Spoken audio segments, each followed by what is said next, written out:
இந்த கேட் ஆக்சுவலாக எங்கள் வீட்டுக்கு எப்படி வந்துச்சுன்னு கேட்டிங்கன்னா, என் வீட்டுக்காரர் வேலையிலேருந்து வரும்போது எங்கேயோ ரோட்டில் நின்றுருக்குது.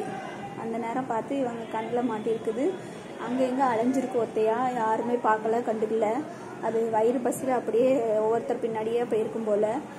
சரி பிடிச்சி பார்ப்போம் கையில் அமிர்தான்னு சொல்லிட்டு என்கிட்ட இன்ஃபார்ம் பண்ணிவிட்டு நீ வந்து பாரு அப்படின்னாங்க.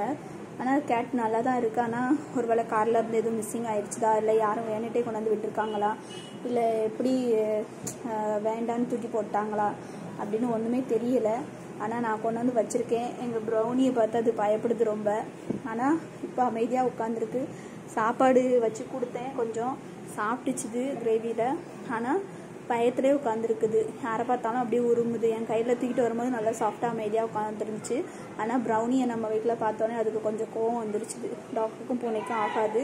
ஆனால் எங்கள் வீட்டில் எங்கள் சுசி வந்து அட்டாச் ஆகிட்டா. இவ எப்படி இதாக போதா இல்லை என்னன்னு தெரியலை. பட் பாவமாகவும் இருக்குது பார்க்கறதுக்கு.